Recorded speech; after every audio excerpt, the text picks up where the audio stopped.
have to go on this side. Okay. Go on the altar if you'd like. That's my place. I give the best homilies when we practice. Good evening, everyone. Thanks for coming. I would like to introduce our speaker tonight, a good friend of ours at Queen of Peace, Justin Patchen. Dr. Justin Patchen has written now 9 books. He is a guru and speaks all over the world, works at the University of Eau Claire and is in criminal justice, as it probably says there, doesn't it? Somewhere. And he has helped us continue to design our technology program and our, working with us on cyberbullying and on different things. So today, he spoke with your kids, 4th through 8th grade, and then he spoke with all the teachers. So we welcome Justin tonight. Thank you, Mary Jo. I appreciate that. Well, good evening. I appreciate you coming. Oh, I better not get too close to me. I'll lower it a little bit. I have a loud voice. I have a professorial voice. Maybe that'll be better. I appreciate you coming tonight because it's like 75 and perfect outside. So that's probably the first perfect spring day we've had. But I do appreciate it. My name is Justin Patchen. I do teach at UW Eau Claire. I've been there since 2004, teaching courses in criminal justice and pre-law. Before that, I was at Michigan State University for 5 years doing my graduate work and teaching some classes. Grew up in a small town in northern Minnesota. My wife and I have a 7th grader at home who attends Regis Catholic School in Eau Claire. And we're both members of the Newman Parish in Eau Claire, very active in our Catholic community. But I'm here to talk with you today about kind of what young people are doing online. So I study the good and the bad. I suppose maybe it's my criminological background where I focus more on the negative than the positive. But my real goal is to help kids navigate the sort of difficult transition of kind of adolescence and technology. Adolescence is hard enough the way it is, right? And technology just puts a whole new spin on it. And for parents, I think it's even more challenging. So we'll talk a little bit about all those issues. And I think my plan will be, I'll talk for maybe 30 to 40 minutes, and then, this way, okay, right here. It's like, I'm not used to just standing in one place. I'm a mover, right? All right, I'll stay in this general area, fine. You can direct traffic. I'm gonna talk for 30, 40 minutes or so, and then we'll open it up to questions and maybe have a discussion about some issues or whatever you're dealing with in your families. But I do have to tell you that one of the challenges is that technology moves so quickly, right? And I live and breathe this stuff, and I have a hard time keeping up. So I can only imagine what it's like for you all in the latest apps and games. And my sort of clue that an app has become popular is that the cats have taken over. So as soon as the cats are on the app, then you know that's something you need to concern yourself with. But honestly, keeping up with the cats or keeping up with the technology is kind of a losing battle for parents because we just don't have the time. Our kids have all sorts of time, and so my 7th grade son knows more about his phone than I know about my phone. He was playing with my phone one day, which was probably a mistake, but next thing you know, he customized the home screen, and there were different pictures and different icons in different places. I'm like, what are you doing? It's going to take me forever to fix. And 5 seconds later, he swiped it, and it was exactly the way it was originally. And I didn't know that you had these different layouts you can do, but they have all this kind of time to kind of play around with the devices. The other challenge, I would say, for maybe parents today and the kids, our kids, is when I was growing up, right, my parents would give me a rule. It's like, don't get in strangers' cars. Okay, that's probably a pretty good rule. Then technology comes around. It's like, don't meet people from the internet. It's like they're predators and they're going to do bad things and all sorts of bad things are going to happen to you, right? Well, now what do? We literally summon strangers from the internet and we get in their cars, okay? So we can't rely on rules anymore as parents. Maybe your child will follow your rule. That's great. Teach me how to do that. But even if they do, that doesn't mean they're safe because you could say, well, you're never using Snapchat. And that's fine. Maybe they won't use Snapchat, but they'll use some other app that you've never heard of before that's just as bad or worse, right? So we really have to instill in our kids kind of basic principles that would apply to a variety of environments. because technology is going to disrupt everything we try to do with them. And so if you don't want them on Snapchat, for example, explain to them why. Well, Snapchat says you got to be a minimum of 13 years old, and there's concerns about this and that, and these pictures don't necessarily disappear. And so have the conversation with them, and of course you're going to have it multiple times because they're kids and they're not going to remember all these things. Okay. All right. Now I want you to look at these app icons. Okay. And I'm not going to call anybody out, but I want you to think about how many of these you could even name. Can anybody name more than half? No? Does anybody have more than 4 on their phone right now? Okay, nobody has. How about 3? Does anybody have 3? 3? You got 3? Yeah, maybe 3. Sometimes you don't want. Yeah, you got an Omegle, right? You're an Omegle person, I bet. No?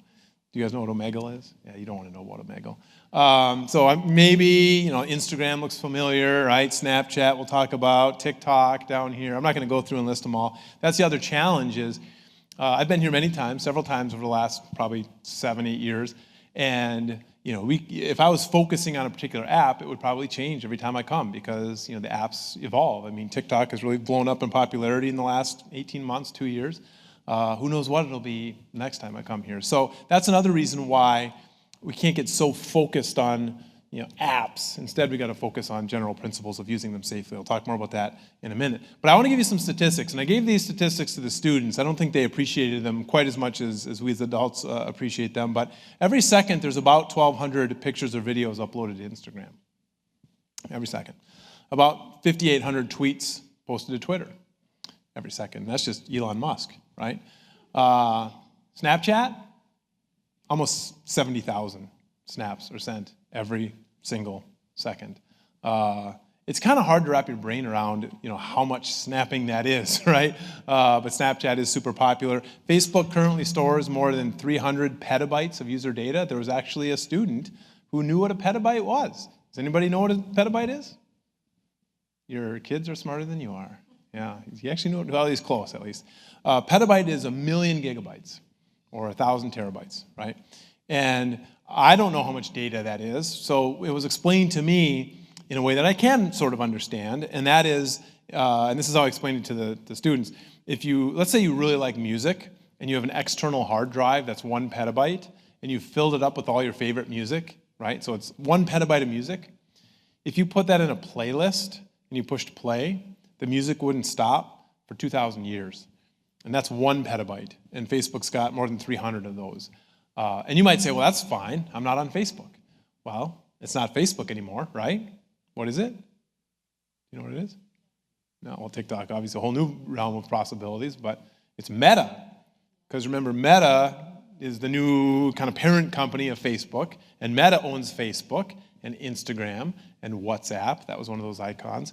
And MetaQuest and Oculus, right? So all these like VR things, they're really getting into the metaverse and the VR. So Meta, Facebook, has all these different products and all of our data, and I'm sure like me, you trust that Mark Zuckerberg will use your data responsibly, and we'll talk more about that later. So TikTok has an estimated 1.4 billion active users. I saw a statistic 6 months ago that said 1 out of every 3 Americans over the age of 13 is on TikTok. And then the TikTok CEO was just testifying before Congress last month, and he said it's 1 out of every 2. So it's super popular. How many of you are on TikTok? Do you use TikTok? Nobody wants to admit it in this environment? Yeah, Mary Jo. All right, very good. TikTok is an interesting app. I first went on TikTok, I think it was 2019. Because whenever there's a new app, I got to sort of try it out and play around with it. And I didn't get it, honestly. I spent like an hour on it, and it's like, okay, these are fine videos, but I didn't get it. And then when the pandemic rolled around, TikTok became super popular in 2020, so I was like, I better give this a second chance, just see what people are talking about. And I was hooked pretty immediately. It's the secret sauce with TikTok is their algorithm. They figure out very quickly the kind of videos you like, and they give you more of those videos. So I get a lot of magic tricks. I could whip out about 5 card tricks right now for if you got a deck of cards that I've learned on TikTok. A lot of home improvement stuff, a lot of dog videos. My 71-year-old mother loves TikTok. She watches it all day long and texts me probably multiple times a day with TikToks. So they figure out really quickly. So if you ever have, this is kind of a little test case. If you ever have somebody say, "Oh, TikTok is terrible. I go on it and all I see are these tweens dancing," right? All these tweens, because that's a popular thing. It's like, well, you know what kind of videos they're watching then, right? It's because that's what they're going to get more of. If they watch it, like it, share it, whatever, favorite it, they're going to get more of the same types of things. So, and the other funny thing is, my wife and I tend to see the same TikToks. She'll send me one, I'll send her one. It's like, I already saw this 2 hours ago, and so they figure it out pretty quickly.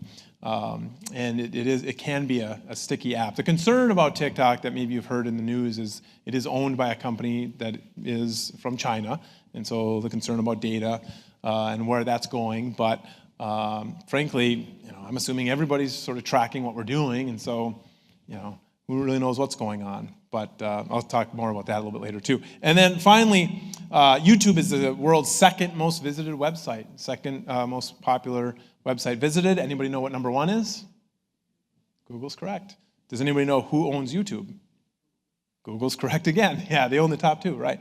So that's the other sort of message here, is even though that there's hundreds of billions of websites, the vast majority of the fun places people go are owned by a handful of companies, and they have all the data, and they're using that for a lot. And there's a lot of times they're collecting data and they don't even know what they're using it for, right? So like Google has tons of, and Tesla has tons of like driving data from all the Teslas. They're just collecting data. Anywhere anybody goes, they're tracking that. But how are they using it? We don't know. So same thing with Google Maps, and it is kind of interesting. So this is a chart from Piper Sandler. It's kind of a marketing firm, and twice a year they survey teens and ask them about fashion trends and different things. So they have one question about the teens' favorite social platform, and this past year is the first time TikTok surpassed Snapchat. Snapchat was their favorite for how many years? Basically 6 years. And so this doesn't mean that teens aren't on Facebook or Twitter. Many are. They just wouldn't consider it their favorite app, right? Whereas TikTok is their favorite. So let's talk briefly about Snapchat. Again, I'm not going to spend a lot of time on different apps, but Snapchat is super popular among middle schoolers and high schoolers. Some of you might remember when Snapchat first came out, it was marketed as this way that you could send these images to your friends where they could disappear after a few seconds, right? You could set it to disappear. And it was sort of marketed as the alternative to Instagram, where you post something up there and it's there forever, right? This concern that people want a little bit more control over their data and their information. And now, of course, you can send these images or messages or whatever in an infinite amount of time where people can see it. But a lot of times, users are posting images to their story, which means they're visible for 24 hours. But I don't know how you use Snapchat, but I'm basically sending selfies to my friends all day long. This is my best friend, Samir, on the right there. He's the one I do all my research with. We met in grad school, and we talk every day, text all the time. He sent me this Snapchat, several years ago, and now it's in my presentation all these years later. So we learned very early on, whenever there's a new app, you got to play with it, right? And we learned the very first time I used Snapchat that those images don't disappear. It's like you could take a screenshot. And if you look carefully, you can see the 3 up here. That's basically the timer counting down to when it was going to disappear off my phone. And I just took a screenshot. And so we learned that those things don't disappear. You can take screenshots. Here's another thing that you should know, especially if your child's having really big problems on Snapchat, if somebody's threatening them, that kind of thing. If I take a picture in Snapchat, okay, and I send it to you, right, and I set it to disappear after 5 seconds, and so then it disappears from your screen, that picture is still on my device, 100%, and it's probably still on yours. That's a little more complicated. It depends on the operating system and the device you're using. But if I send it, it's still buried in my device in like a hidden folder. It's not easy to find, but with a little bit of software and a little bit of knowledge, it's there. So like if there's a criminal investigation or something like that, one of my messages, it was sort of implicit, but I think the older kids sort of picked up on this, is that pretty much everything's tracked, and just be careful. Anything you're doing, there's a record of it. So you might not think that people are paying attention to what you're doing online, but people are, and I'll talk more about that a little bit later. There's been lots of examples of people getting arrested for stuff they've done on Snapchat, or at least things that they've recorded on Snapchat. so those things don't disappear. Do you guys know about Snap Map? Okay, Snap Map. So this is a functionality in Snapchat, okay, that was launched, I don't know, 3-4 years ago, something like that, where you can see the location of your contacts, your friends, in Snapchat. So you open the app, you sort of swipe over, and there they are. So when this first came out, I thought, that's kind of interesting. So I looked up myself, and so there's me in Eau Claire, right? And that's kind of the image on the left there, that's what I expected to see, is like a dot or an emoji on a city. It's like, okay, Patchen's in Eau Claire, fine. What I didn't realize is you can zoom in, right? You can pinch in. So this is me at the university, and my office is pretty much right where my forehead is. And I got a little creeped out by that, right? Because I'm thinking it's one thing to know what city a person is in, but it's another thing to know what part of what building that person's in, right? So the next logical thing I did was look up my friend Samir, right? So he's in West Palm Beach, Florida, Jupiter, Florida. So then I zoomed in on him, right? And I took a screenshot of this and I texted it to him and I said, how far off is that? He said, it's my freaking house, right? So that's kind of creepy, right? That people can track you like that. Now, a couple things about this. What I will say is, well, first of all, if you downloaded Snapchat 5 years ago and never used it and now are panicking that people are tracking you, they're not. Well, people are tracking you. That's a different issue, but Snapchat isn't. You have to opt into this, okay? So if you've never heard of this, you have to opt into it. Most teens that I talk to don't have this turned on all the time. They have their phone in what's called ghost mode. They might turn it on if they're going to like a sporting event or a concert or just to see which of their friends are there. The demographic that I find uses this most often, parents keep track of their kids, right? And there's definitely better tools out there for that if that's what you're looking to do. So again, most kids aren't using it for this purpose, but the point is make sure you and your kids understand the capabilities of the apps they're using so that they know this kind of thing is happening and make sure they know who's tracking them, okay? Because that's obviously an issue. I want to talk a little bit about cyberbullying because that's a lot of what I do. I'm going to skip over kind of the bullying part. I think we know what bullying is, right? But I do want to be clear that I think probably everybody in here has experienced bullying in some way. When we're talking about bullying, we're talking about intentional behaviors. We're talking about repeated behaviors. So if there's a skirmish on the playground, or if one kid pushes another kid one time, never happened before, never happens again, that's not bullying. I mean, it's still hurtful behavior that we need to address, but I think we need to be clear when we're using this term. So one way of looking at it is when someone says or does something unintentionally hurtful, sort of accidental, one time, they're being rude, right? Maybe you said something that was hurtful, you didn't mean for it to be hurtful, but they're being rude, right? When somebody says or does something intentionally hurtful one time, they're being mean, right? If you push somebody or you call somebody a name, that's being mean. But when somebody says or does something intentionally hurtful and they keep doing it over and over and over again, especially if it's very clear that you're harming that person, that's bullying, okay? And I'm not suggesting we ignore rude and mean behavior, but we do need to make sure we're clear with what bullying is and when we're using that particular term, because it's kind of scary, right? If the school calls you at home and says your son was bullying another kid today, you're going to get freaked out. I know I'd get freaked out by that. But if they call and say, yeah, your kid pushed somebody or they said something hurtful, you still need to address that. But bullying somehow makes it worse, right? So cyberbullying, basically using all the technology that we know our kids have to be mean, to be hurtful, to be disrespectful, right? And it includes a lot of the sort of relational forms of aggression that have been carried on for forever, okay? So I've done a lot of research. I want to talk about one study from 2020. We surveyed tweens, so 9 to 12-year-olds, okay? This is the first survey that we did. Most of our research is 12 to 17-year-olds, all of it besides this. So Cartoon Network actually called us up and said, what do you know about tween cyberbullying? And we said, we don't know anything because it's not been done. We haven't done it. There's been some small-scale studies, but nothing really major. So we partnered with them and did a national survey of 9 to 12-year-olds and their experiences with technology and cyberbullying. And we found some pretty interesting things. First of all, we learned that they've got access to technology, right? So over half of the tweens had their own tablet. About 40% had their own smartphone. That was an interesting one for me because at the time I had a 10-year-old, and who really wanted a phone, and he kept telling me that everybody in his school has a phone, and I said, unlikely, because according to the research, only about 36% of 10-year-olds have phones across the United States. It's like, he didn't believe the research. But it is kind of fascinating, isn't it? So, because a lot of parents ask me, when should I get my child a phone? Well, about 20% of 9-year-olds had their own smartphone, but 2/3 of 12-year-olds did. So these tween years are definitely the years where they're getting access to those devices. And it's really tricky for me to respond to the question of when should you get your child a cell phone, because every kid's different, every family's different, the needs are different.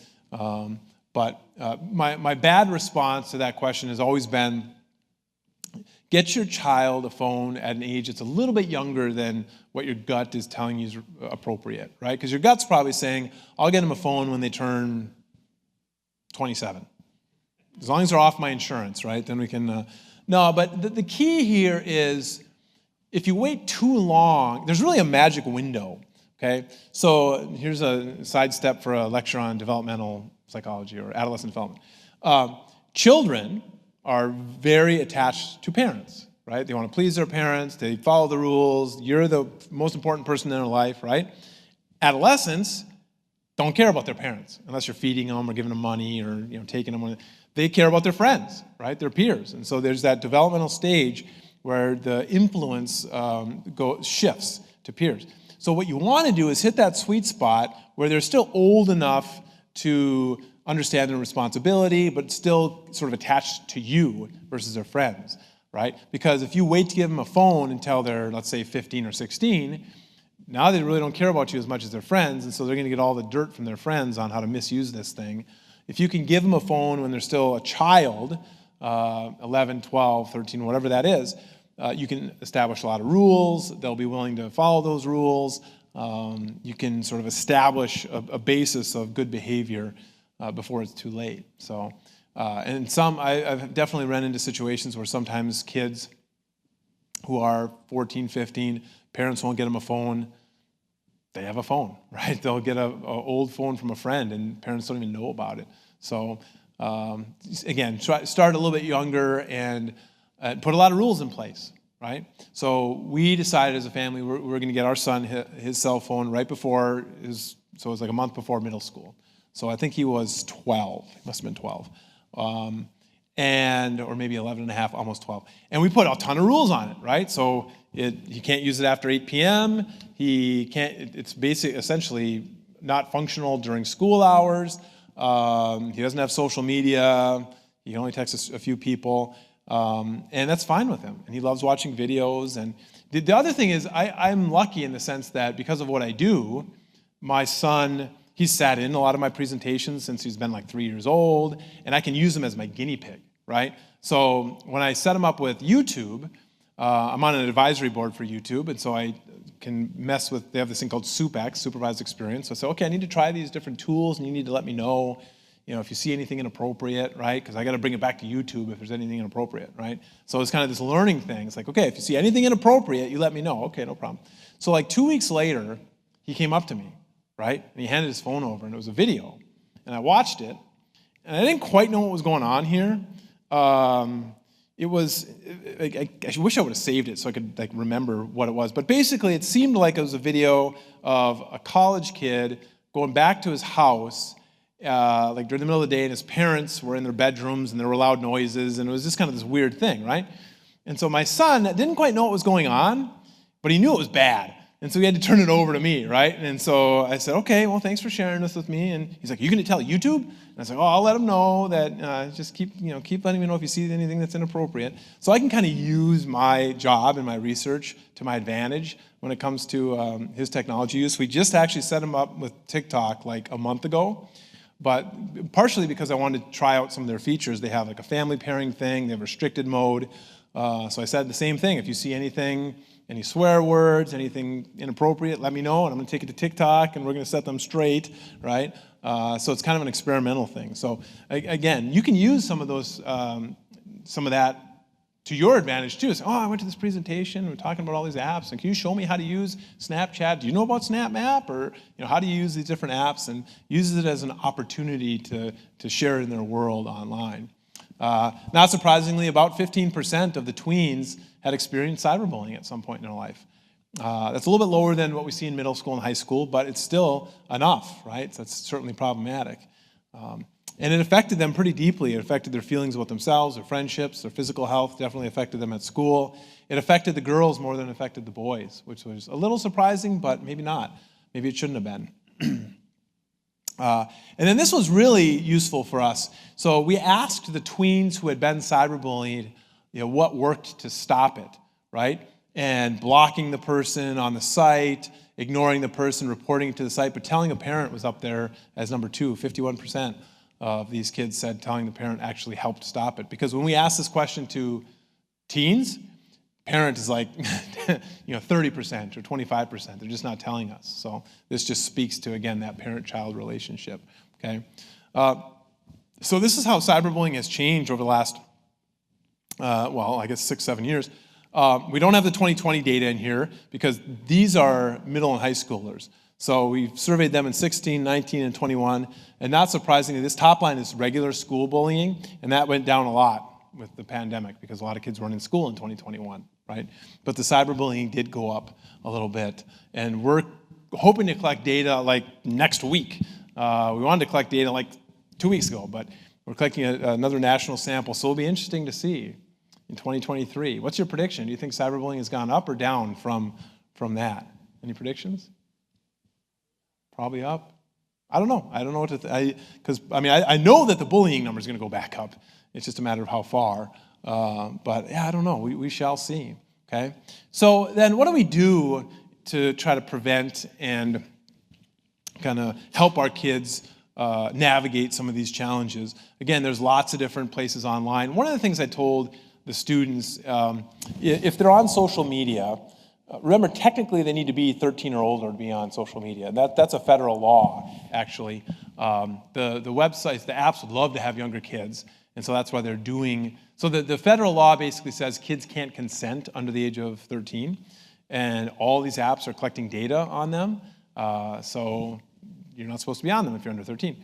And so a lot of these apps, Facebook has Messenger Kids, YouTube has YouTube Kids, Instagram's experimenting with something for younger kids that basically require parents to set up the account and then the kids have access to it.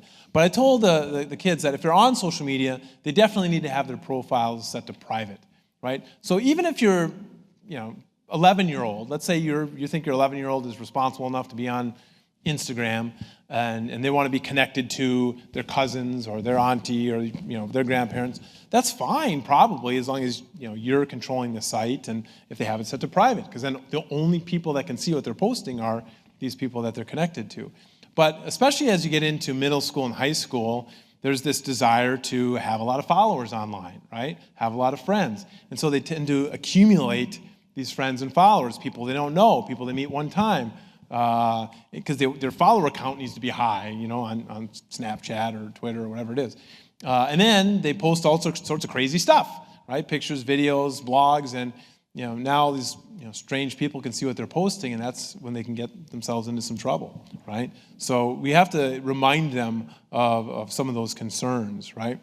You ever get the sense that your cell phone is tracking you and paying attention to what you're doing? They certainly are.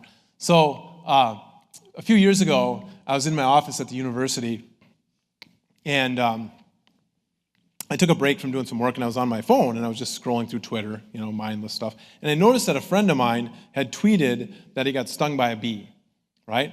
And so I tweeted him back, and I said, "Are you sure it was a bee? It was probably a yellow jacket. Those mean hornet things? Things are nasty." So he emailed me back, or tweeted me back, and he said, "I don't know what it was, but it hurt." Okay? So I went on my phone, I went to Wikipedia, I found a picture of a yellow jacket, and I texted it to him. And he texted me right back, and he said, "Yeah, I didn't get a good look at the guy." Fine, whatever. So I go back to doing my work. At the time, I was listening to Pandora on my office desktop computer, the internet radio, right? And the very next commercial that popped up was, "Having problems with yellow jackets? Call Will Kill Pest Control, we can help." So within 5 minutes of this Twitter and text exchange on my phone, I was already being advertised to on my office desktop computer, right? I just shook my head, took a screenshot, and thought, yep, that sounds about right. We know if we go to Google and search for Nike shoes, you're going to get ads for Nike shoes. That's just reality. But what if you just say Nike shoes? Nike shoes. Nike shoes. Do you think I'll start getting ads for Nike shoes?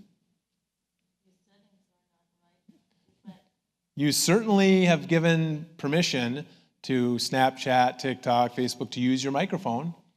All right? And it's not like Mark Zuckerberg is listening in on your conversations, but they have software algorithms that are listening for keywords. I did that little trick about a month ago. I was at a school in Pennsylvania, York School of Tech. And I said, Nike shoes, Nike shoes, Nike shoes, Nike shoes. And then I did, it was 9th graders, 10th graders, 11th graders, 12th graders, 4 separate presentations, like 500 students each. And then later in the afternoon, a 9th grader came up to me and said, I'm getting ads for Nike shoes. I said, you're darn right you are. I think the companies are getting a little bit more sneaky about it now than they were in this case, because it'll be a few days later. So we're going on a hiking trip this summer with the Boy Scouts and my son, and we're going to South Dakota and we're out, whatever. Now I'm getting like ads for like backpacks and tents, and it's like, I don't think I've searched any of this stuff. Like, how do you know that? They know, so that's the key. They know. So this is that same guy, Jason, who was tweeting me about the bee. We made one of these this afternoon. No posts on social media about it at all. This ad just shows up in my Instagram. What the heck? Indeed, right? So if you haven't noticed this kind of thing happening, I promise you'll start to notice this, like the kind of ads you get, and it's like, wait a minute, I was just thinking this. I didn't actually, search for anything. So someone's always paying attention. This is more than just something you'd say in a Catholic church, right? Someone's always watching, but there's always a tech company paying attention to what you're doing and using that.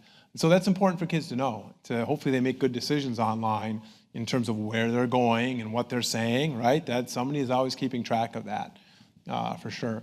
And it could cost them as far as, opportunities. So these are all tweets from coaches. Dropped a prospect this AM due to his social media presence. Actually got to see the real person before we offered him. So this kid was going to get a full ride scholarship. This is a coach from Penn State. Full ride scholarship to play football in the Big Ten. Coach sees something he doesn't like online, lost that opportunity. So that's pretty bad. Don't let 140 characters cost you 140 grand.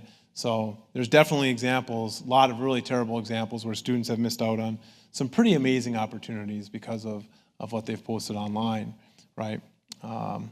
So let me just sort of, you'd love that. You would have liked that too. Let's talk about moral education because I can kind of get away with it here. So this is something I've been kicking around for a couple of years. Shouldn't versus wouldn't. And I don't know exactly, again, I haven't done really research on it, just some ideas I'm having. So it's one thing for our children to say, I shouldn't bully someone because I might get in trouble, right? Or I shouldn't drink alcohol because I might get an underage drinking ticket, right? I shouldn't do it because there might be some consequence. That's different than saying I wouldn't do it because it's wrong, right? It's just something I wouldn't do. So how do we get from shouldn't to wouldn't? Now, as adults, we've established some morality, right? Some ethics, some line that we just won't cross. There are certain things we just would never do, okay? We just won't. And so we need to instill in our kids that morality that even if nobody's watching, even if they wouldn't get in trouble, right? They just wouldn't do it. I think I failed the MMPI. Do you know what the MMPI is? It's the Minnesota Multiphasic Personality Inventory. Okay, this is a test you have to take for different jobs. I was applying for the police academy when I was in high school because I wanted to be a police officer. I took the MMPI and I failed it. I got a letter from the school saying our psychologist wants to meet with you to discuss the results of your MMPI. And the reason I think that I failed it is because it's like 600 true-false questions. And I don't put true-false questions on my exams because they're terrible to begin with. But it's all things like, when I get angry, I hit things. It's like, well, sometimes, right?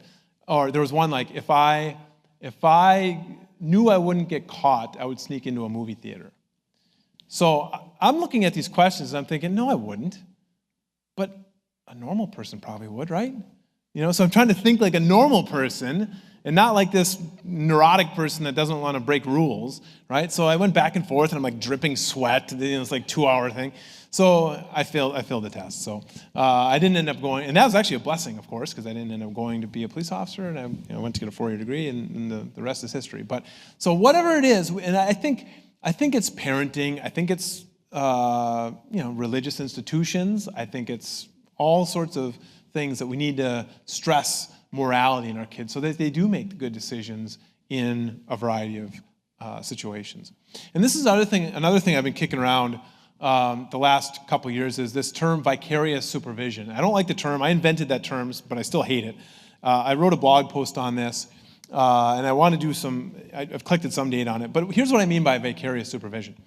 So if you have a very strong bond with your child, like emotional connection, they love you, you love them, you spend time together, they want to spend time with you, as a child, they're not going to misbehave in front of you, typically, right? So if you convey to them that you don't want them using drugs, let's say, they're not going to start using drugs right in front of you. They're just not as a child, and because of that bond, they don't want to upset you. Okay. What I mean by vicarious supervision is if you have that super strong bond with them, they're going to also resist those behaviors even when you're not directly supervising them. So they might be out with their friends 50 miles away from you, but they're going to think, what would mom say if she knew that I did this? Mom always finds out, so I don't want to upset mom, so I'm not going to do it. So they're basically behaving as if they're being supervised even when they're not. So that's what I mean by vicarious supervision. And this, of course, this is what we're trying to do because as parents, we can't supervise them all the time, and eventually we want them out, but we want them to make good decisions. And so it's really that relationship that you have with them that is going to create that. So I'm still doing some more research on that. Stay tuned. Last thing I would tell you about is just the importance of having conversations with your kids. That's my son, actually, probably 7-8 years ago. So little and innocent, right? Now he's this scary 13-year-old. Not scary, but he's like growing an inch a month. So one of the things I use my kid as a guinea pig, right? So he goes to Regis Catholic schools, right? So we got to drive him to school and pick him up because they don't get bus service. Typically my wife would drop him off and then I would pick him up after school. And so every day, literally every day, from the first day of kindergarten, I would pick him up from school, right? And I'd ask him 2 questions every day. I would say, how was school? Good, right? And then, was there any bullying today? Right? Sort of conspiratorial because daddy needs new research, right? And so, no, there wasn't any bullying. So like every day I would ask the same questions, kindergarten, first grade, second grade, every day, and nothing. He's got nothing for me, right? So then it started getting kind of annoying, I think, when he got to be about 4th grade. And so I kind of stopped asking. But then one day, it was either late 4th grade or early 5th grade, I picked him up, and he said, well, what do you usually ask me? I said, well, how's your day? He's like, no, what else? So was there any bullying? And he handed me a note, right? And he had painstakingly printed on it, for Dad about bullying, right? He had it all folded up, neat. And I opened it up, and it was like this super long paragraph. I mean, you've got 4th, 5th graders. He wrote a paragraph about what had happened in this bullying incident. And he wasn't being bullied, thankfully, but one of his friends was. So he had seen what some kids were saying about his other friend. And I said, okay. So we talked about it, right? I said, well, how do you think your teacher handled it? Oh, she did it okay. I said, well, what did you do? Oh, I went and talked to my friend, at lunch and made sure he was okay. I said, so it opened up that opportunity all those years later to have that conversation. So the more you talk about these things, the easier it will be for them to confide in you when something bad happens. And it's likely to happen, right? So we got lots of free things on our website, cyberbullying.org. What to do if your child is cyberbullied. What's worse, or maybe more challenging, is what to do when your child is the one who's doing the cyberbullying, right? That can be kind of tricky. But definitely, check out our website, cyberbullying.org. That's my direct email right there if you have questions, that come up after this. But what other questions, what other stuff do you want to know about in terms of how your adolescents or children are using technology? I guess you have to use the microphone, or I have to repeat them, so we can do either way, so that the live stream people, there's at least 1 million people logged on right now, so. What questions do you have? Whose hand went up first? I can't tell. All right, way back in the corner. There you go. Let's make her run around. I can always repeat the gist of it, so go ahead.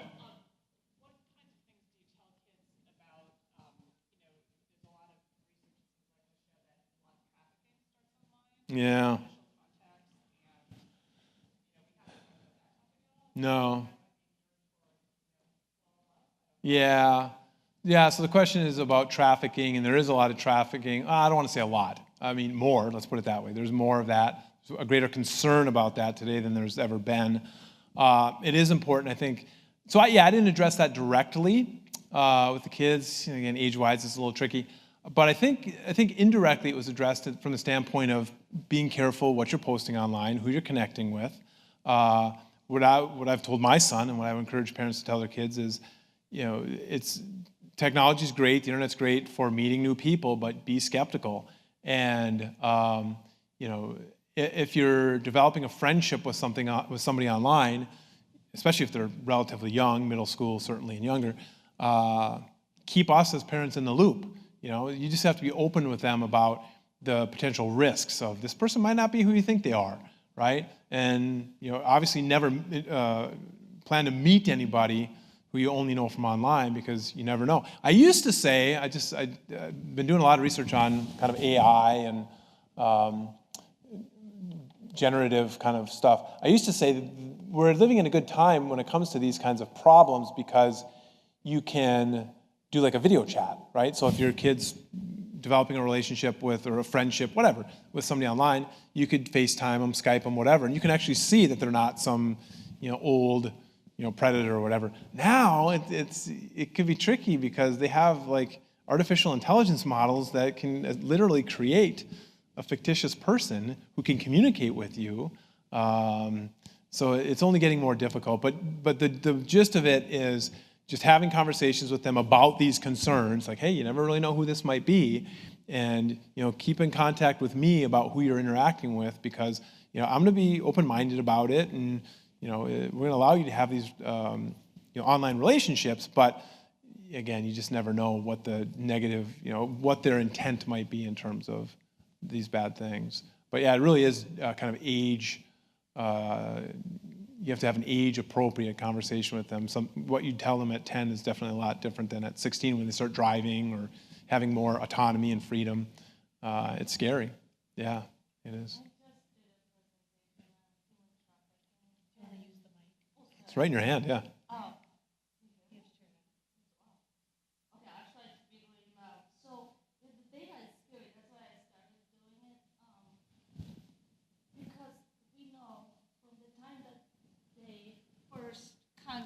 Uh-huh. And that's their job. They're scanning their, social media for suicide. They're looking for vulnerable ones for sure. So Yep. there's like a literally set of things they're doing. And so from the first encounter, on average, it only takes 8 days before they meet. Yeah, which is crazy. So, and that, just COVID did not help. So I don't know. I'm like, I kind of want to tell my 8th graders that, but there's also like warning signs that parents. Yeah, again, the more conversations you can have with your kids, and make sure that they're comfortable sharing with you anything. And you need to even broach the difficult topics. Obviously, we know there's a lot of difficult things to talk about with kids. But that's why the chatting with your children thing is so important, because one thing that we are studying a lot is basically sexual exploitation via images, right? So kids will share an image, and then somebody will blackmail them and say, well, you need to send me more images, or you need to come with me, otherwise I'm going to tell your parents that you did this. You got to tell your kids, like, look, we don't want you doing these kinds of things, but if anything bad happens, or if you make a mistake, please come to me, because the sharing of an image, that's bad, that creates some problems, but it can be much worse if they end up, going with somebody or trying to send money, or so that's hard to do to maintain that relationship, especially in adolescence, but we really have to focus on that, yeah. I think in my experience with the kids in school is if we do have a situation that happens, when I do inform the parents, most of the time the parents will say, I didn't know they were on that. I didn't realize they were doing that. And that's where those relationships build. You know, we have to try to be a team and work together and really build that trusting relationship with your child who's using it, so that at any point you should be able to pick up their phone or their tablet and be able to see their history. So we got to teach ourselves, can you see the history? Can you look at that? Not that you're checking them, and they'll think that. When the older they get, they'll think that. But also you're protecting them. That's the main thing right there. And I think they have to, building that trust as adults, we have to do that. I'll have the kids in my office and I'll say, if I didn't call you on this, or if I didn't teach you this, I'm not doing my job and I don't care about you. Because this is going to go for this is for the future. But so just being aware that your kids are on their phones. I had a child, and they're taking screenshots. So, and it does affect their education. And when it does affect their education, that's when I need to step in. So they are doing it. You just got to assume that they are, because you get caught up. I mean, I don't know, like you said earlier today, you can get caught up on TikTok for a couple hours. Because they keep tracking. So you're like, oh, I did like that recipe. Oh, I did like that one. Oh, I did like that one. And you get caught up in it. They're looking at other things and they're getting caught up. And then they get tracked. The other thing is gaming. There are chats on gaming, and there are some times that the kids go overboard on gaming. But just being aware and having your kids not think that you're being punished for it, I just advise that. Also, they're not private till they're 18. So I get a lot of, well, I'm respecting my child's privacy. They're only 12. I'm telling you, they don't have privacy. No, I shouldn't say that online, should I? Oh. Well, again, it's all how you sell it, right? So it is protection. It is, we're trying to help you, and it's we give our kids privacy and measures that are appropriate for them, and so you're giving them a little bit of privacy, but you're not giving them the full. You obviously can't do anything you want at any time, but the whole purpose is protection, and that's a really important point. So probably you've heard of ChatGPT, right, by now, and so it's this text-driven AI thing. I read something this morning. That's just the tip of the iceberg. Basically, if this AI model, a different AI model, has 3 seconds of your voice, it can mimic it almost exactly, and you wouldn't be able to tell the difference. So imagine, somebody calls your child and says, basically talks for them for 3 seconds. Oh, sorry, it's the wrong number. Now they have their voice, and now that voice calls you and says, Mom, I'm stuck this one place, and I can't remember my social security number. Can you remind me what it was? Or, it's just, the future is kind of scary in terms of the artificial intelligence. You had a question? Yeah. Yeah. We just had this kind of family There we go. Conversation like this winter, and one way that we kind of had a family rule that everyone has to list their passwords kind of in like the kitchen cupboard door. Ooh, that's where I'm going to look kind of then. place, Right. including the parents. Yeah. And we basically said, okay, there's really, you won't, even for parents, if something happened to us as a parent, if someone had to open up our phone, if the police had to open up our phone or something, our password's there. But again, parents, we need more, more privacy. We have more important business stuff on our phones. You won't need to access it, but it was there, and kind of put out the rules of if we feel like something's being hidden or something's going on that you're not telling us about, being honest about, we can access your phone, at any time. But it was kind of an interesting, obviously as parents, we had to say, do we want to put our kind of passwords in? Of course, we're changing our passwords much more frequently. They have more stuff on them, but I don't know. It helped us get over that whole kind of argument of how come we have to and you, but it kind of just made it an overall safety conversation. So I just wanted to share Having that It- conversation, that's good. some idea. You have to always kind of keep changing your Right. strategies. But Right. You got to adapt. Other questions? We've solved all the problems. That's great. Well, I know you guys got other things you need to do. I'll hang out here and I'd be happy to chat with you one-on-one if you have other questions. But I honestly, I really do appreciate you being here. There's a lot of demands on your time, and I'll end by saying good luck. So thank you very much. Thank you.